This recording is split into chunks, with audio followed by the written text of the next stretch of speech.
Denise, Denise, it's Denise, it's Denise, it's Denise, Denise, it's a podcast party, it's a podcast party, it's a podcast party. I gotta say, I feel like we're besties now after this. What's up, guys? It's Denise Salcedo. What's up, everyone? It is Denise. Welcome to the stream. I know this is a late night post show, but I thank you guys so much for joining me. I was actually able to go on live a lot sooner than I was expecting to. For those of you who are in the chat and you're wondering, like, why the hell is Denise's post show so late today? That is because I was at AEW Dynamite. I literally just got home a couple of minutes ago, and I just wanted to freshen up really quickly, touch up my face, and kind of compose myself before coming on to today's show to talk about AEW's debut in Los Angeles, their first ever show in Los Angeles, not just Dynamite, but their first ever show, period, in Los Angeles. Now, there was a lot that happened on today's show. One of which, the most noteworthy thing, was obviously MJF. We're going to go ahead and jump into that in a second. Now, please note, I did not take any notes for the show because I was live. So this is going to be literally my live experience and everything that I remember off of that show. Now, before we get started, just a friendly reminder that this is a very interactive post show. Please don't be shy. Take part in the chat. Send in your comments. Send in your questions if you have any. And I'll make sure to go ahead and give you guys the deets, especially if there's any sort of questions when it comes to the actual live event and what went down on the live version of things. Now, also on top of that, if you guys would like to send in a super chat, you are more than welcome to send in a super chat at any point throughout the show. Super chats not only help get your question, comment, or statement read on the stream, but they also help me out. They keep me fed, they keep me paid, etc. All of that good stuff. And we actually got our first super chat of the day. This is from Manuel Cifuentes. Thank you so much to Manuel, who says, geez Louise, Denise, how about that shoot/work? What an experience it was there being live. Did you go? Last time I was excited for a show was WrestleMania 21. So I was obviously there. Now, in terms of how I'm going to talk more about the MJF stuff once we actually get to it, because I do want to cover the show in a nice chronological format. But I'll tell you this much right now. I feel like that was probably one of the craziest things I have ever witnessed live and in person at a wrestling show. Like, and I'm probably forgetting something right now, but I legitimately never felt like things got so crazy like they did during that MJF segment. I am so excited to rewatch this and see how it came across on TV, because the live experience, it was like, I don't know what to call it, guys. It was like a rock show mixed in with like a political show where like you got everybody going like, oh, and these oohs and ahs and holy shit and what the hell's happening, and nobody knows what the hell's going on, and we're all in the dark, and it was very wild. I'm going to talk more about that in just a second, but just to give you guys an idea of what that MJF promo did, though, it was a little bit hard. I think the segment right afterwards, it was a little hard to get right back into the groove of things, because I was like, oh my God, what's happening? And I'm tweeting stuff out, and it was just crazy. But let's get into this. So first and foremost, so the event was held at the Forum, paid $45 for parking. I'm very upset about that. $14 for a pizza, $7 for like a soda. So it was a very, very pricey event. They did a 1 hour's worth of dark prior to the show. And the one thing that I really wish that they would have not had on dark and that they would have actually put on the live programming was legitimately Death Triangle. So I won't give away any dark spoilers because I don't want to give away any spoilers, but Death Triangle was part of AEW Dark. That's all the spoilers I'll give. And I wish I really wish, and you'll see it on YouTube, I know, but I really wish that they would have come out on the actual broadcast, because I cannot tell you how over Death Triangle was, especially with the Los Angeles crowd, given that there is a huge, the majority of the crowd are Latinos, and so you are going to get a huge reaction for the Lucha Brothers.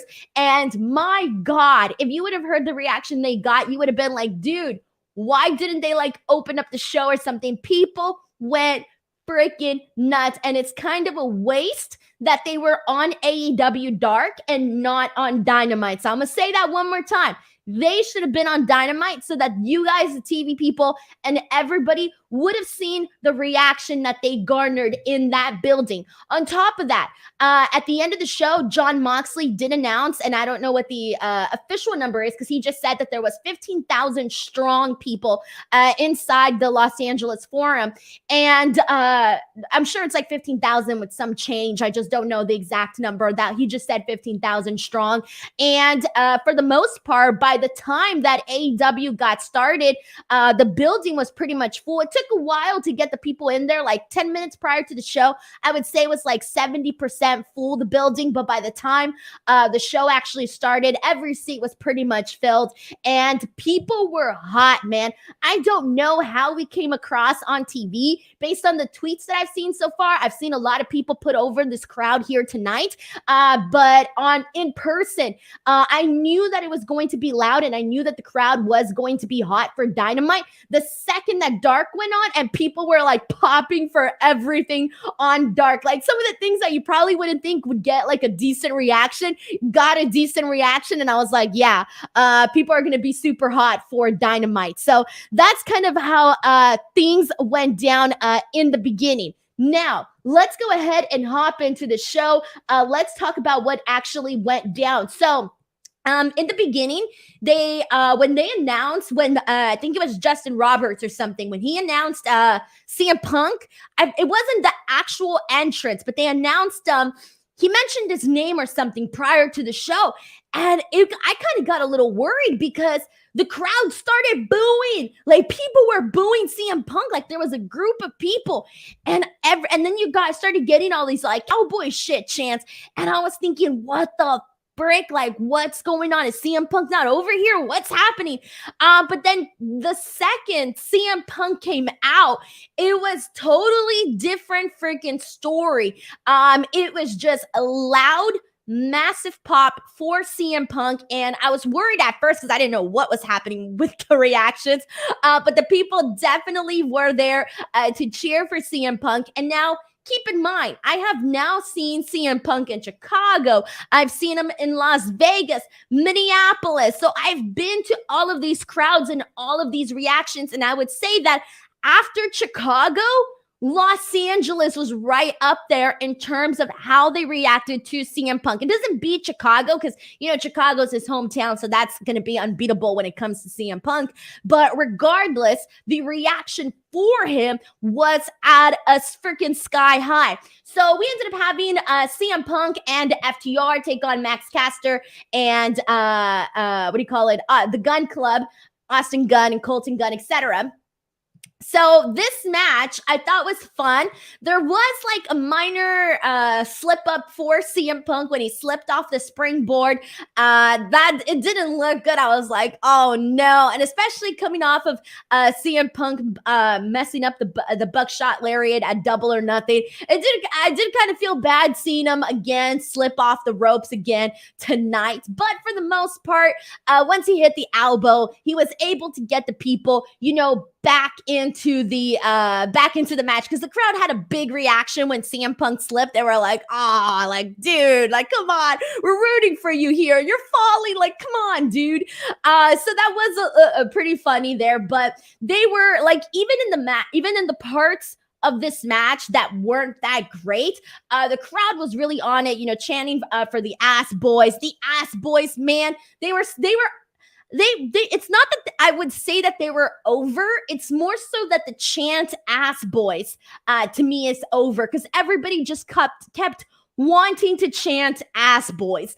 So anyways, we ended up seeing CM Punk and FTR get the win for a fine opener, But what we got to talk about is what happened immediately after this match. So we had prior to this, we were like, when are they going to start really preparing for Forbidden Door, in the sense that we're going to start seeing announcements? When is this happening? Because we're down to the wire. At the end of this month, the last weekend of this month is Forbidden Door.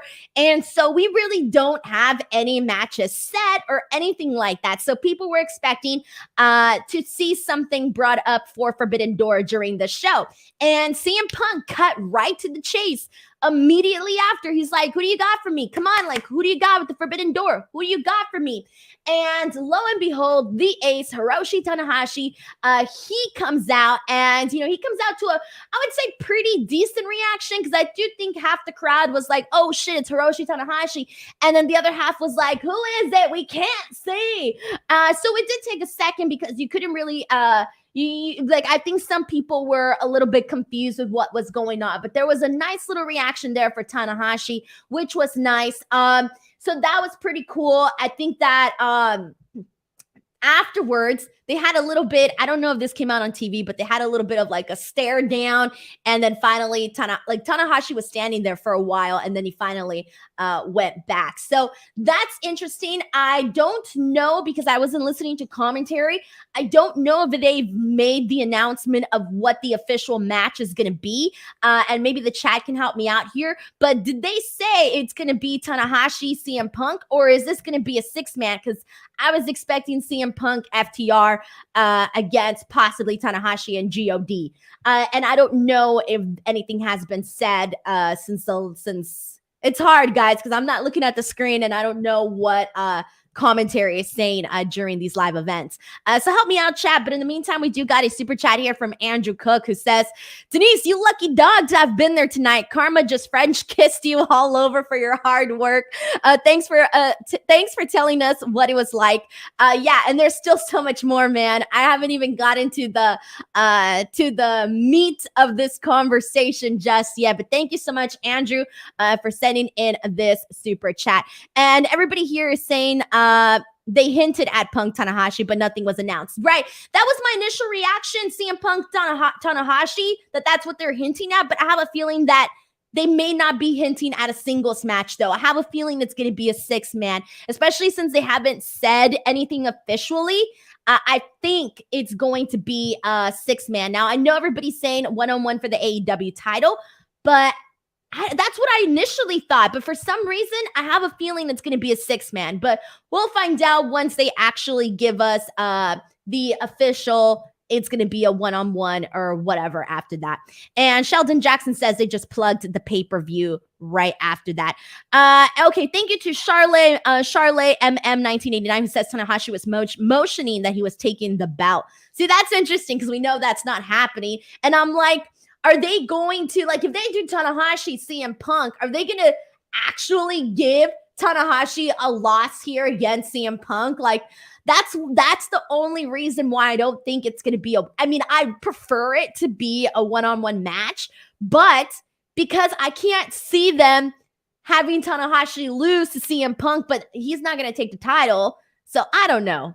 That's kind of how I'm off in terms of that there. And all right, let's go ahead and continue on from here. We got a super chat here from Jay Kane. Thank you so much to Jay, who says, you inspire me. With that being said, do you expect MJF to sign with WWE based off current events? And do you think he will be used right like Cody? We'll get to that, mainly because I'm very conflicted, and well, actually, that's next. Never mind. Let's get into this MJF stuff, guys. So get your comments ready. Get whatever you need to get ready. Let's do this. So this shit was nuts. This was fucking crazy. And pardon my language, but I don't know how to put over or really describe what went down here tonight with MJF. This has just been a whirlwind of a roller coaster. More so, I don't even know anymore. Like, I feel like I was so, Jesus Christ. All right. Where do I begin? Everything leading up until this moment, I believe that everything leading up into this moment was not a work leading up into this moment. Like, I believe fully 1000% that there is legitimate beef and, there's a legitimate beef and gripes between MJF and AEW, i.e. Tony Khan. Okay, I fully and thoroughly believe that. Okay, now, when I was on Listen Your Girl today with Sean, that was one of the things that we talked about. And one of the things that I also mentioned was, can it become a work? And I know Sean's already discussed this a bunch. Yes, we already know that. The way that I saw today going as like, I expected MJF was going to come out and, I was expecting them to turn it into a work so they can sort of save face, okay? That they can save face here because you don't want the company to look bad, right?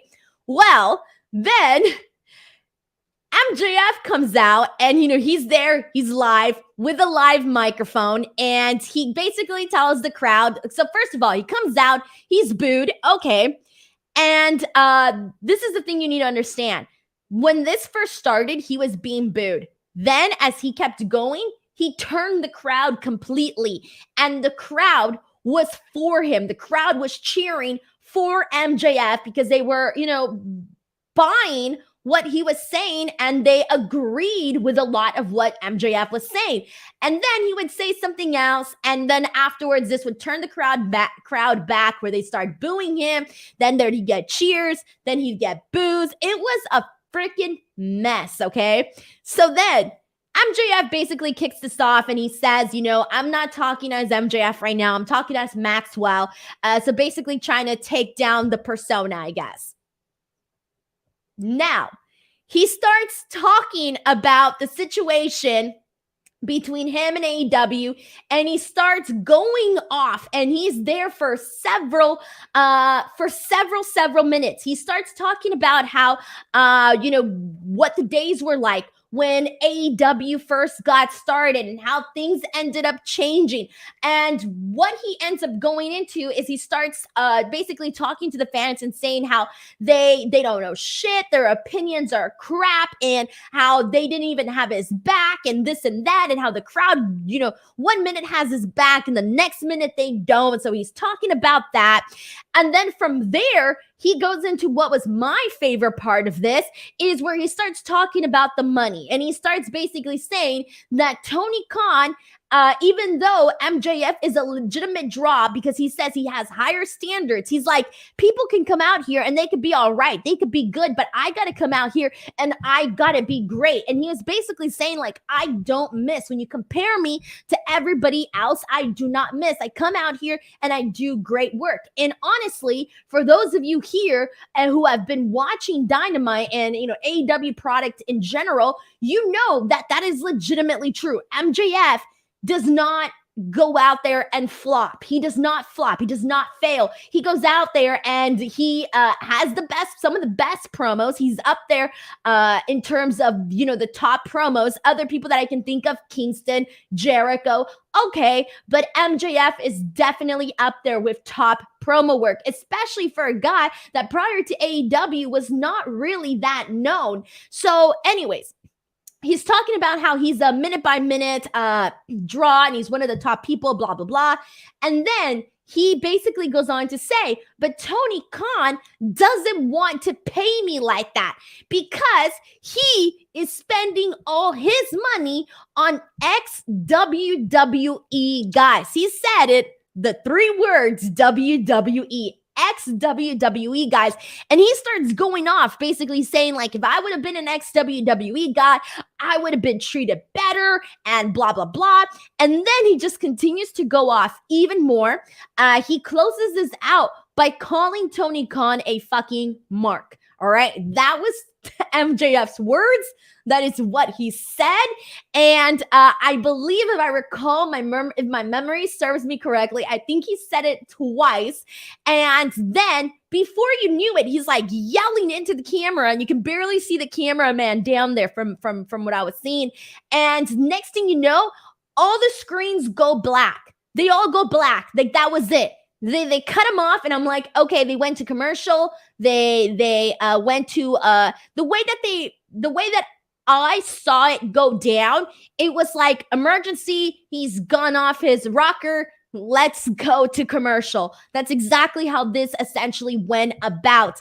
And then, so now this is the part that the people watching on the television did not get to see. So after everything goes to black, and you know that they went to commercial, MJF was still in the ring, and he was like, really, like, he was kind of just like, he was like, he still had like the adrenaline moving in his body, because you can see it and you can tell. And he was kind of leaning over like the ropes and stuff. And it kind of seemed like he wanted, the vibe that I got was that he wanted to stay.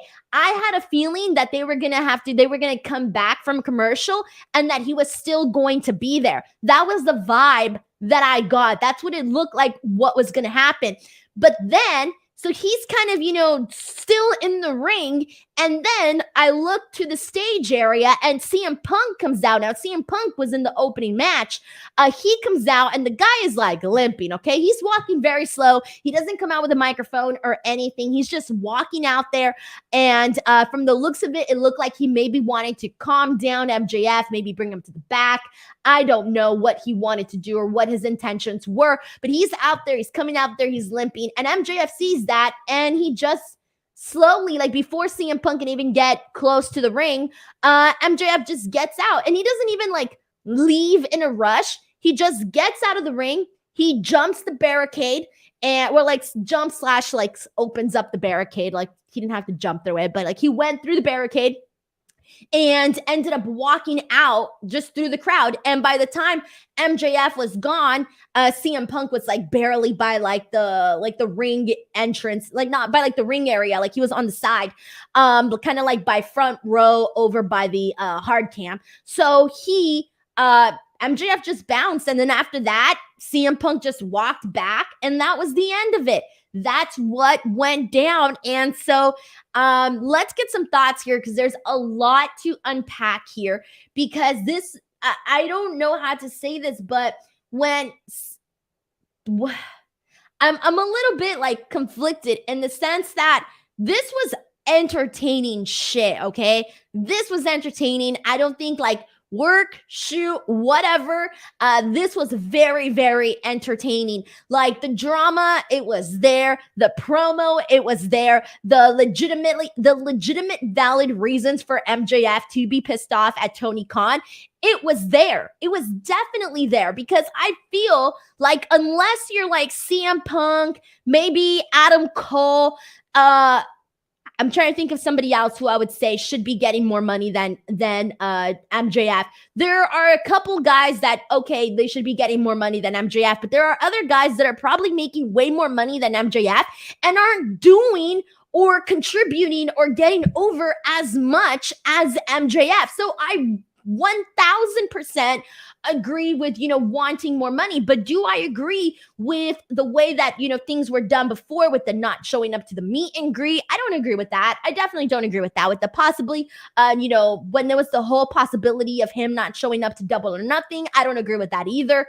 But regardless, it's hard to say that you can't agree with MJF and his reasonings to be angry, whether it's a work, whether it's a shoot, whatever. I feel like you can't disagree. And I still feel that there's a lot of legitimacy to this, but at the same time, it makes me wonder, if there is all this legitimacy to it, why would they let him go out there with a live microphone? If things are not peachy keen between MJF and Tony Khan, why would you have them go out there? Why would you have him go out there with a live mic, knowing that he can say God knows what, unless they had agreed on bullet points of what he might say, and then afterwards could have just gone off the script. That could have also been a possibility. I legitimately do not know. Because I felt very, very positive about a lot of this stuff going into it.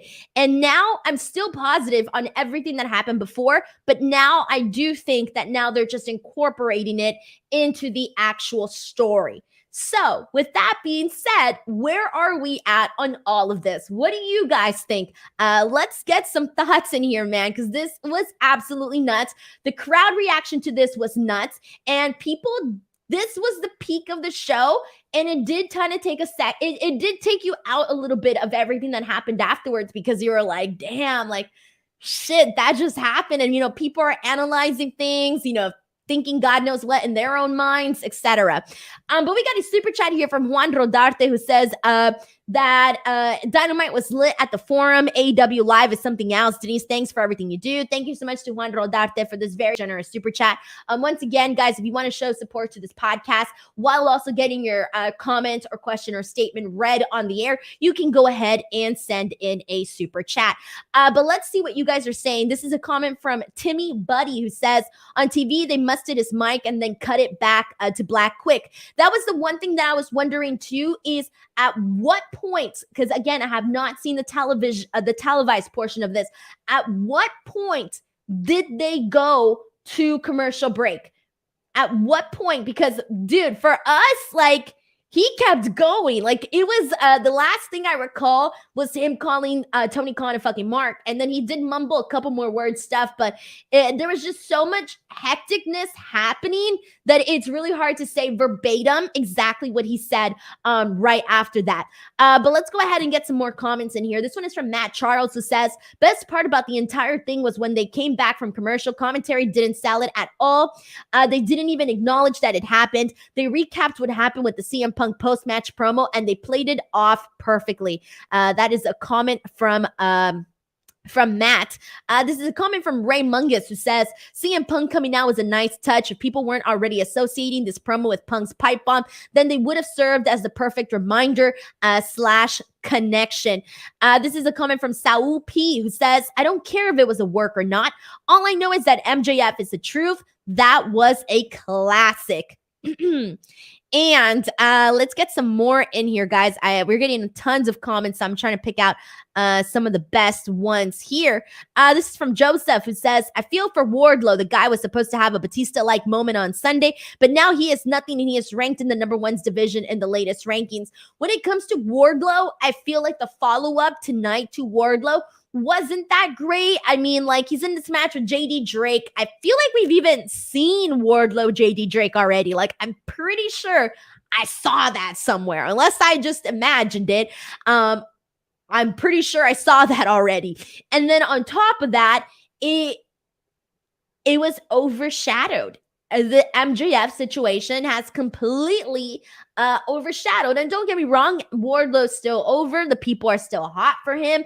But in terms of like if you had a choice between hearing MJF talk or seeing Wardlow come out and do a squash, what do you want? You're going to want to hear MJF talk. He's the talk of the town right now. He's what everybody wants to know what's going on with him. So yeah, this is going to be interesting. I don't know what's going to happen after this. Either after this, we can, Jesus Christ, I don't even know. I mean, they can do like a suspension thing. I don't know. I legitimately just don't know. Ogre says, not surprised people don't care about Wardlow as much as the feud after it ended. I think they care about Wardlow. It's just that when you're giving us Wardlow JD Drake, it's hard to care about that, People care about Wardlow. It's just that people didn't have an interest in Wardlow, JD Drake.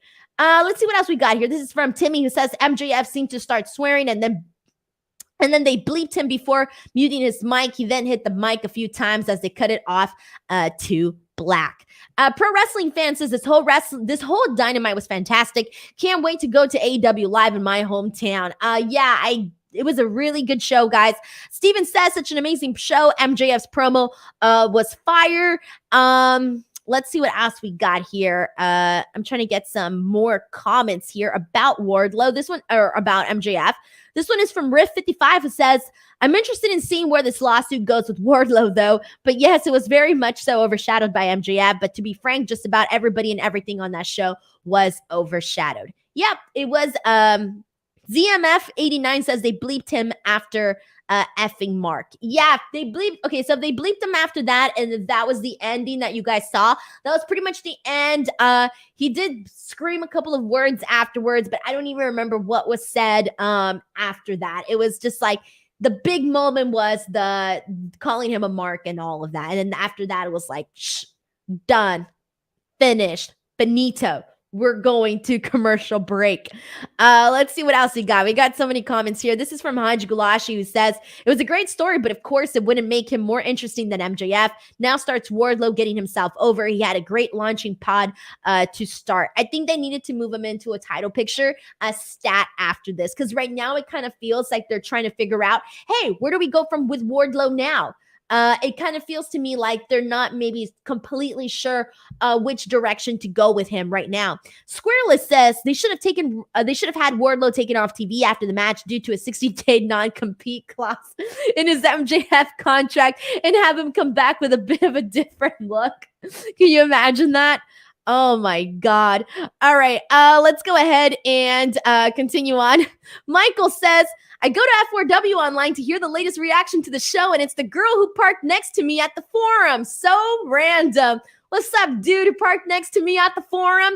It's really funny, guys, because a lot of people, they go up to me, and the first thing they say is, are you Denise Salcedo? Like, they're not sure. Like, they're not sure if it is. And I'm like, yeah, it is.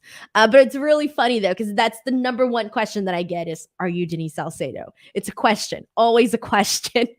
Alrighty. Let's see what else we got. So let's start some drama up in here, everybody. Is this a work? Is this a shoot? Come on. What do you think? Work? Shoot? Send it in the comments. I'm very curious to know if you still feel, or do you feel differently than what you felt maybe 2 nights ago? What are you thinking? Do you think that this, or do you think more of like, this is what I think. Legitimate gripe, legitimate beef that is now being included into the storyline. That's what I think. I think that there's a lot of legitimacy to this.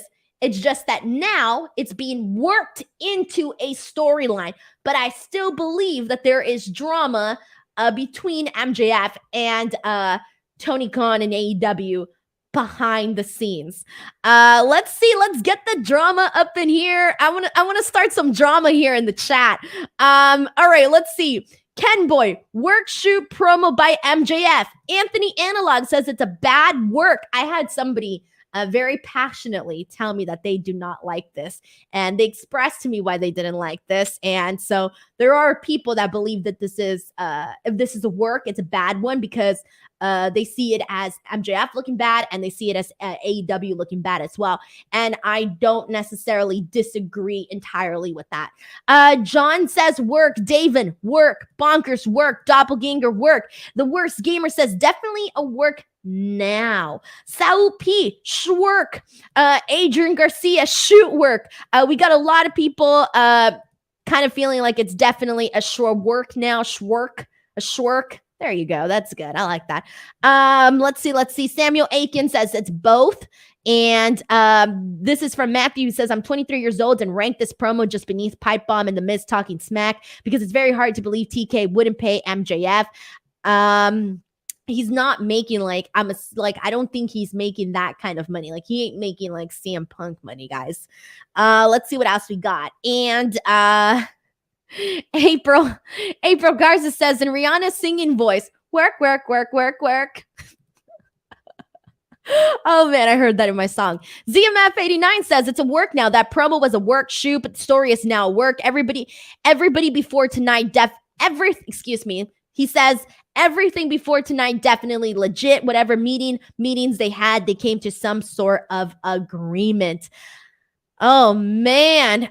So we got more people kind of feeling pretty much, I would say, along the I think people are pretty much in line with what I was thinking too.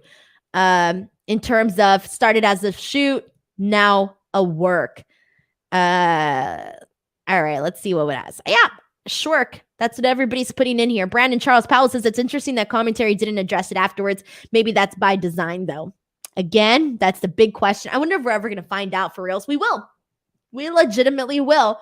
I honest to God think we will.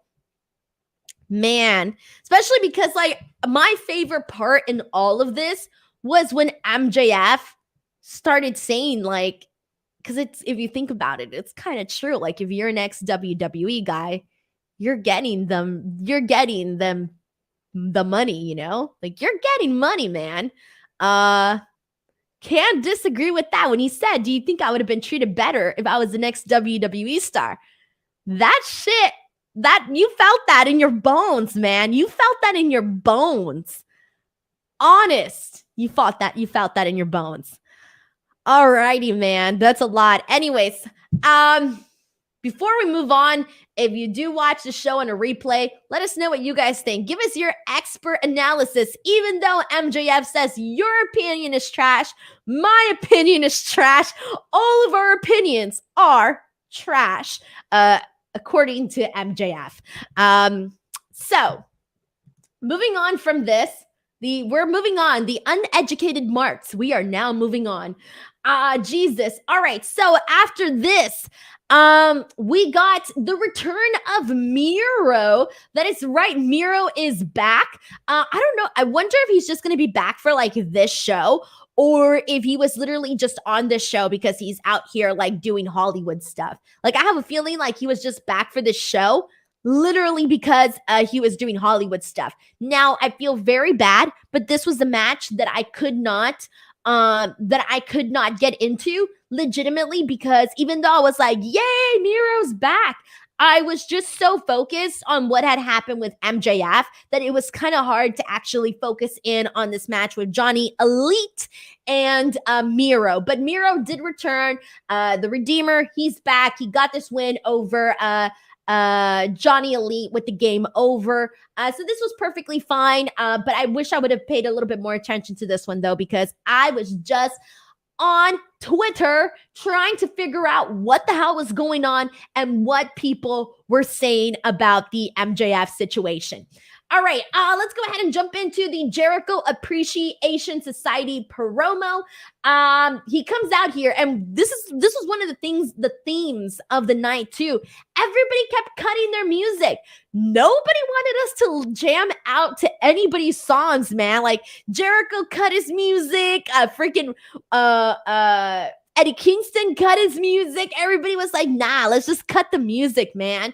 Anyway, so he comes out, Jericho Appreciation Society. They're, doing their whole rendezvous about the Jericho Appreciation Society. They're going off about how sports entertainers, they always win. Sports entertainers, they always win.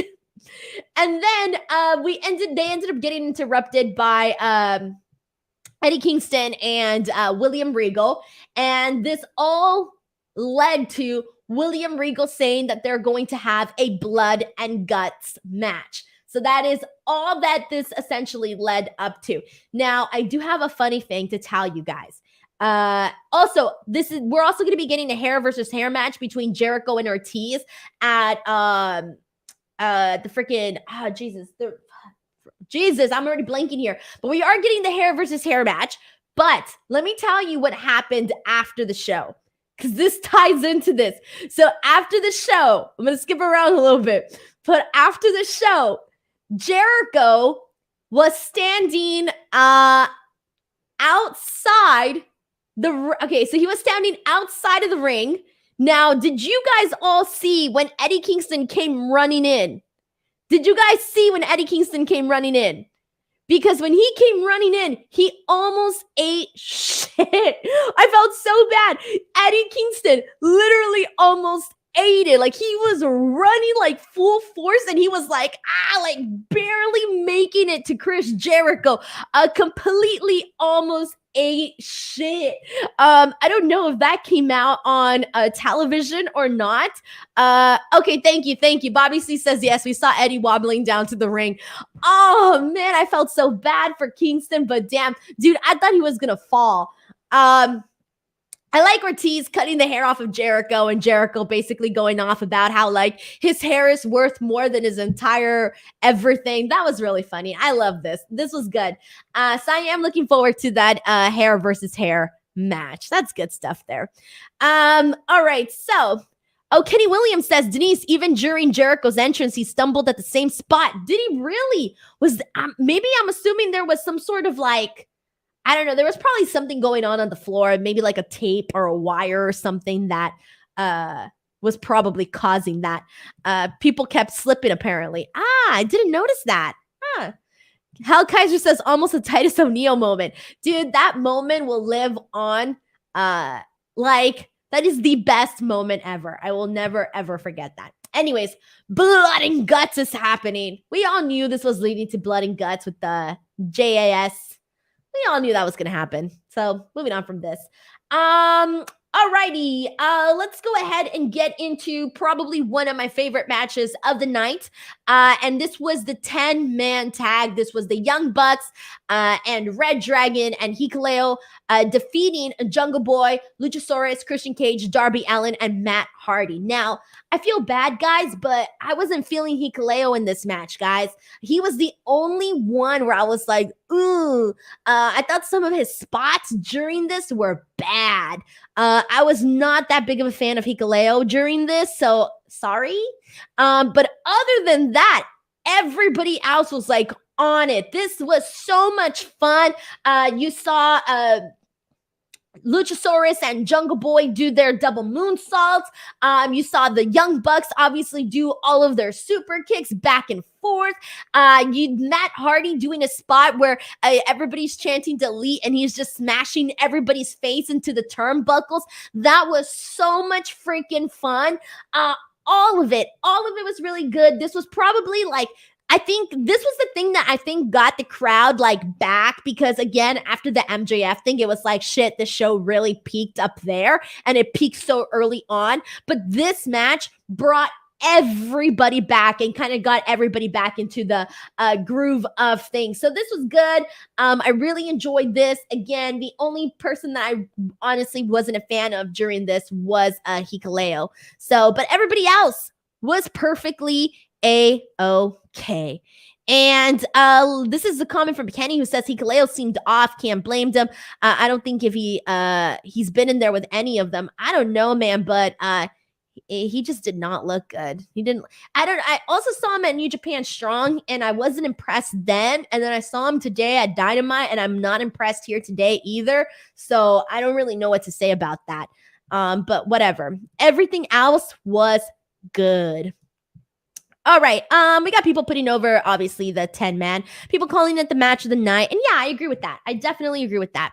All right. And now, before we move on, though, I do want to remind you guys, if you are new to the show and you're like, oh my God, this is my first time watching Denise. And if you actually like it, I am live 3 times a week. On Tuesdays, I'm here to talk about NXT 2.0. On Wednesdays, I'm here to talk about AEW Dynamite. Usually I go live immediately after the show. I don't go on this late. And then Fridays, I'm here talking about Smackdown and Rampage. I still don't know I'm going to Rampage this weekend. I don't think I am. I don't want to drive. I'm super lazy, guys. I don't want to drive an hour to Ontario to sit there and watch like 2 hours of Dark and then 1 hour of Rampage and then drive 1 hour and possibly a little bit more back to my house. So I'm probably just going to watch from home and save myself some annoyance on the road. So I don't think I will be going to a Rampage after all. I have my media tickets, but I don't think I'm gonna probably go though. All right, so this is true. Jungle Jack says Denise Haku's gonna mess you up, bro, for reals. Anyways, let's move on from this. Afterwards, we got what did Toni Shavonny call Athena? I think he called her Athea or he didn't call her Aaliyah. He called her something else that wasn't Athena. I think it was Athena. So that kind of, I felt bad a little bit for Athena because, she had her big moment and they didn't say her name right and, all of that, whatever. So she comes out. It's going to be interesting, guys. I feel like Athena got the pop that, everybody gets when they're like, oh my God, it's a new face here in AEW, this and that. But right now, I'm just going to be frank, man. I'm going to be frank, okay? I really feel they cheated the fans out of Jade Cargill and Chris Statlander. I don't feel that the fans are as interested in Athena, Jade Cargill, than they would have been with Chris Cargill, with Chris Statlander and Jade Cargill. I legitimately think that the fans kind of got a little bit robbed from that. And I felt this during the Double or Nothing show when we had that face-off between Chris Statlander and Jade Cargill. Okay, well, first of all, let me rewind. At Rampage, I really felt that they dropped the ball there with not having Chris Statlander win that match because people didn't want to see Ruby Soho win.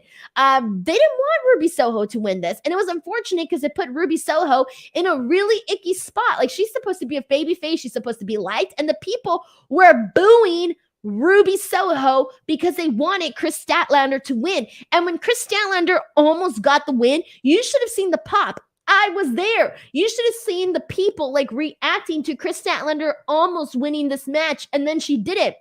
So then we have the events unfold at Double or Nothing, and we finally get this moment where it's Chris Statlander and Jade Cargill, and immediately after this, what do we have? The debut of Athena. And so it, even though we're excited to see Athena, it definitely robbed us of that moment between Chris Statlander and Jade Cargill. So then we get this moment again when, you have Jade Cargill and Athena face to face, but the person that got the reaction when they came out was Chris Statlander. When she came out of that tunnel, she was the one who got the reaction.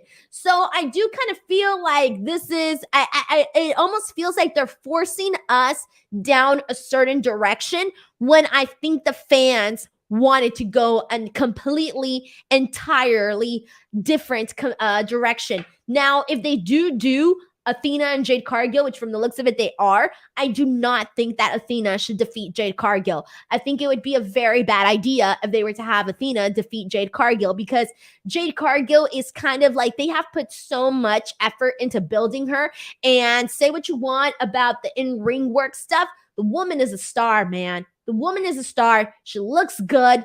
She looks great. Okay, let's be real. She looks great. She looks phenomenal. Okay, let's be real.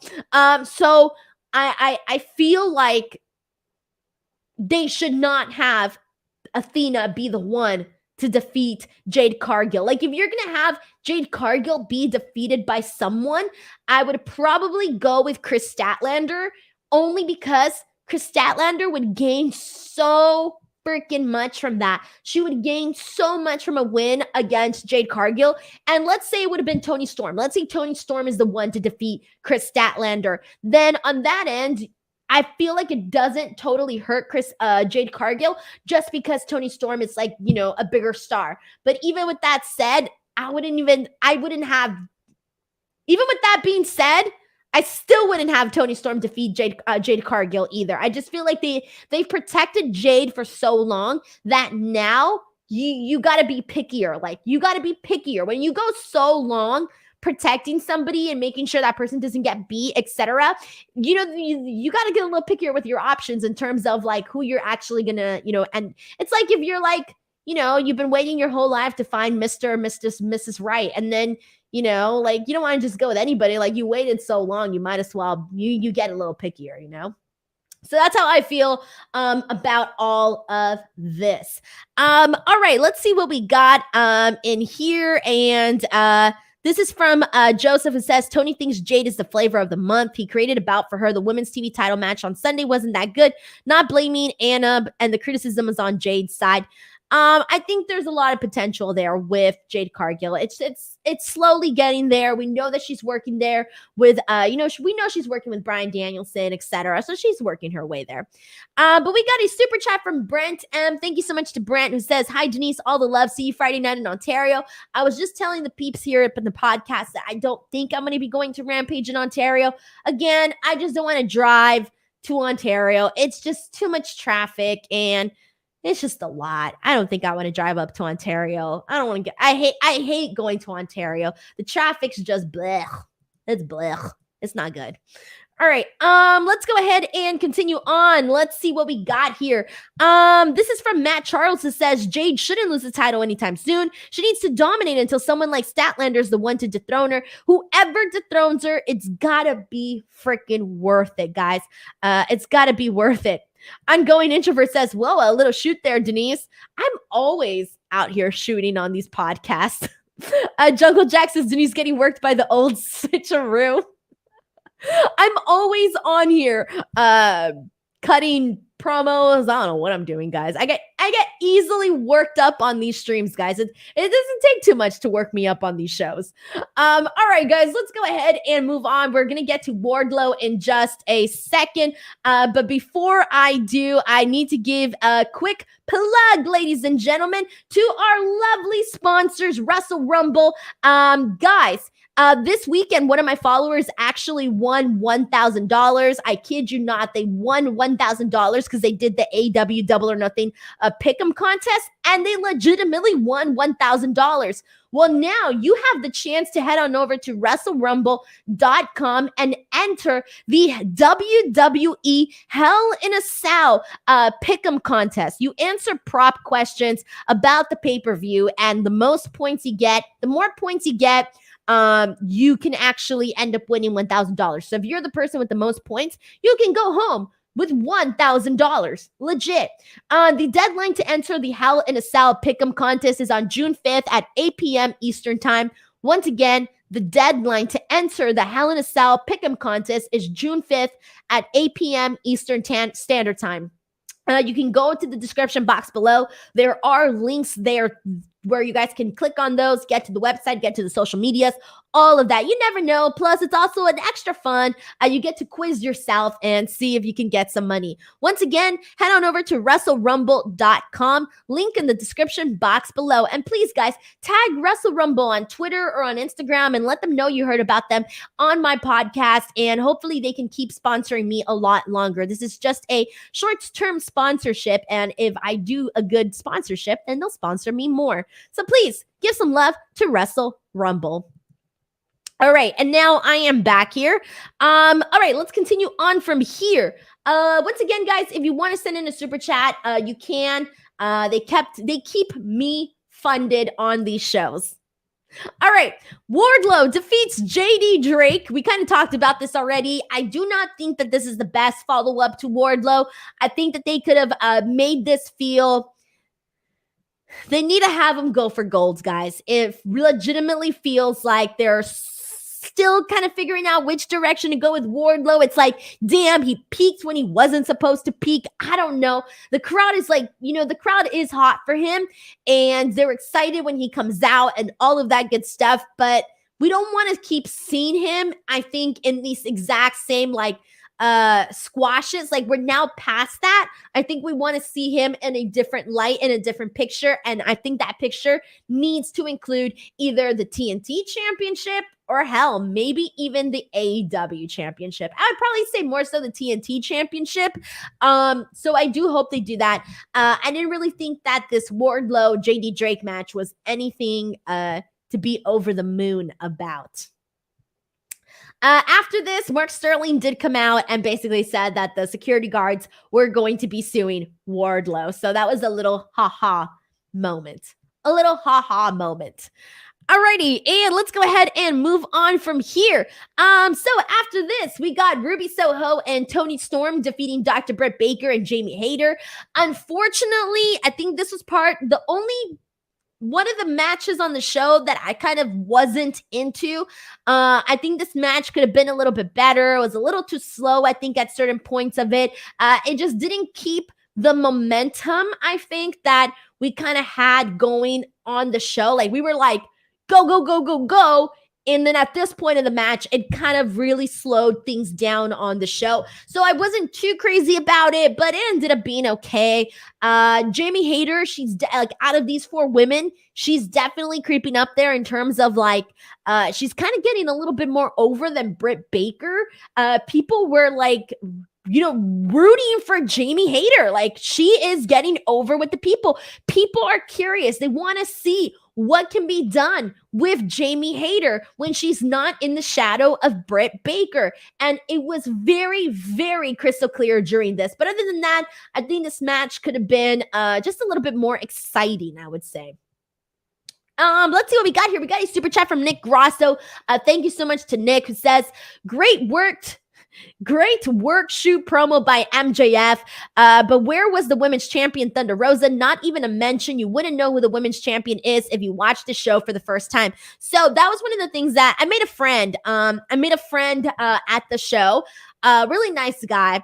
And we were kind of, chatting about, wrestling and et cetera, et cetera. And at the top of the stream, Nick, I don't know if you heard me say that Death Triangle should have not been on AEW Dark. One of the things that me and this guy were talking about were the fact that, like, you looked around this building, what do you got? You got Latinos. You got Latinos everywhere. I myself, Latina right here. And so many people with their Mexican flags, etc. When Death Triangle was out there, that pop was so loud. Everybody was like freaking out over every little thing that they did. The Cero Miedo chants were like lit. And we were talking about this because I pulled up the card and I'm like, there is nobody else here that's going to be on the show that is going to be representing Latinos on this program, like on this specific episode of Dynamite. Like people want to have somebody go out there and like your Thunder Rosas or your Ray Phoenixes and Penta. They want to have that moment where it's like, yeah, like fuck yeah, like Mexico and this shit and that. And we didn't have that on this show. And I kind of thought they dropped the ball a little bit there, especially again when you would hear that pop that Death Triangle got. Why the hell weren't they on the actual Dynamite show? So that was the one thing that I wish they would have done. Why don't you fly out Thunder Rosa? I'm assuming, she was already there for Las Vegas, obviously, but why wasn't she on the actual Dynamite show? The reaction to Thunder Rosa here would have been really up there. People would have really, really reacted to Thunder Rosa. This was a city to have your AEW Women's Champion come out. I don't know, do anything, talk, have a match, anything. So I really wish they would have put Thunder Rosa on this show here today. I do think that was a big thing that was missing from Dynamite. And again, I say this only because look around you, go to these shows. If you went to the LA show, you know exactly what I'm talking about. And it would have gotten over very huge. And it's Thunder Rosa and, Lucha Brothers, people that you're definitely going to be connecting with for the crowd and whatnot. They would have been crowd favorites, hands down, without a doubt. So thank you so much to Nick Grosso for sending in this super chat. All right, so let's go ahead, and this is from Steven, who says, yes, agree, Thunder Rosa needs to be on TV more than she already is. She is so over with the fans. Exactly, and you got to keep it going. Ogre says, how do you go to LA and not put Thunder Rosa on the show? Exactly. Guys, exactly. And Dustastrophe says it's like a hometown for her and Lucha Brothers. Yodon says no Lucha Brothers in LA. They were only on Dark. So they were on Dark, but they weren't on Dynamite. But it's like, come on. They should have been on Dynamite. It was a little bit of it felt like a little bit of a waste for them to be wasted. Their reaction was wasted on AEW Dark, I would say. Okay, so let's go ahead and move on from here. Let's see what else we got. Let's talk about these matches that were announced. So Battle of the Bouts was announced for August 5th from Grand Rapids, Michigan. That's up here. Let's see. AEW Rampage lineup for this weekend, the Young Bucks versus the Lucha Brothers. They should have done that match today. They should have done that match here at the Dynamite show in Los Angeles. They should have swapped it. As much as I love that 10-man tag because that shit was good, they should have swapped it. they should have had Young Bucks, Lucha Bros in LA. Athena's debut, cool. Scorpio Sky versus Dante Martin at Rampage. That should also be pretty good. And then Dynamite for next week. They've announced Hangman Page and David Finlay. Big fan of David Finlay, so looking forward to that as well. Now, let's get into Jon Moxley defeating Daniel Garcia. This was fun. This was a hard-hitting match that got very, very bloody. Jon Moxley, at one point, you couldn't even see his face. I think at one point, Daniel Garcia was like licking his hand and licking the blood off of Jon Moxley. This was both guys just being supremely aggressive with each other, hitting elbows with each other, hitting elbows on each other, not with each other, on each other. Garcia hitting like a really nice avalanche back suplex, all of that good stuff. We saw a lot of really nice back and forth action during this. Obviously, Moxley ends up getting the win here with the paradigm shift and applying the bulldog choke, etc. We end up seeing Eddie Kingston and Chris Jericho after this, and that's when I told you Eddie Kingston almost fell. Blood and Guts is going to be taking place on June 29th, and I forgot where they said that's going to be, but Blood and Guts, June 29th. All right, we got a super chat from Richard Martinez, who says, I love how you stand for Hispanic representation in wrestling. I want to see my people on screen more. Thank you so much, Richard. I love it. My favorite thing in this world is being Latina. It is being Mexican, and I am very, very proud of my roots, my family, and all of that. So thank you so much to Richard Martinez for that very kind super chat. Alrighty, let's see what we got here. Let's get some final comments and then we'll wrap up this stream. This is from Roke, who says, smeared the blood on his face instead of his chest like Yuta. Yeah, that was pretty sick. Pretty sick. I think the one thing I do think that they should add to Daniel Garcia is like, he goes out, like, when you see him, you kind of see a little kid. Like, let's be real. Like, I see a little kid. But then he goes out there and he gets all nasty and fired up. And you're like, all right, you know what? Like, he's a grown guy. He's growing. I do think that they should, I don't know, maybe he should grow a little bit of a beard, get a little scruffle going there. Because sometimes it is a little hard for me to buy Garcia as like, I can't see him at the same level of savagery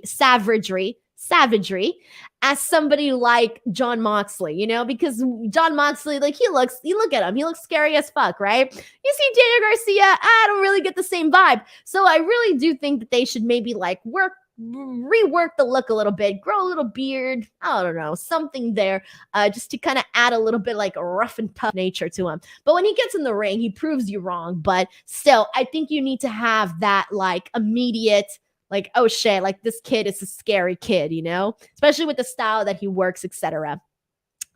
All right, so let's go ahead. Oh, we got a couple more super chats. Thank God. Nightmare Knee says, did people forget that Jade said she wanted to face Athena a while ago, or am I caught up in the Mandela effect? I'll be honest with you, Nightmare Knee, I completely and utterly don't even think I even knew about that. Like, I did not even know Jade wanted to face Athena. I guess I was just completely out of the loop on that. But even then, it's not like, you could have still done it. It doesn't have to be like the first feud. Because again, they overshadowed Chris Statlander. There was something there. The fans were yearning for it, but it's not happening. Regardless, thank you so much for the super chat. Sheldon Jackson sends in a super chat saying, Forbidden Door, then Blood and Guts a few days later. Phew, that's going to be crazy, especially with Mox and Eddie there. Jesus Christ, you're right. I just realized it. They're only a couple days apart. I legitimately did not realize it until you said this right now. Oh my God. The schedule. There's just too much happening. We also got another super chat from DJ Cap T Mystery, who says, be honest, were you ever behind Orange Cassidy being the AEW World Champ? It would be great if they revisit that plan.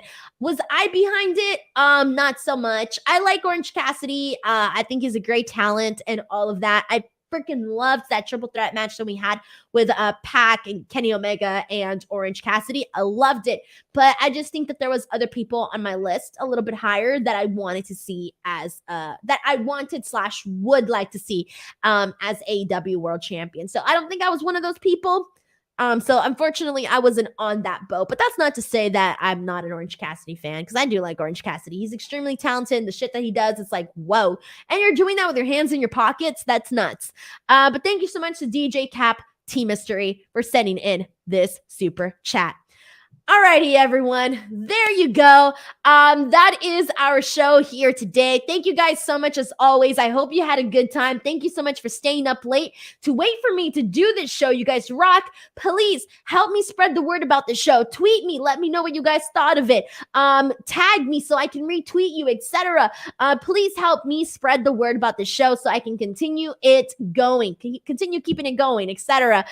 Give it a like, subscribe to the channel, and I will see you guys here on Friday. Thank you guys so much. See you guys later. Bye, everyone.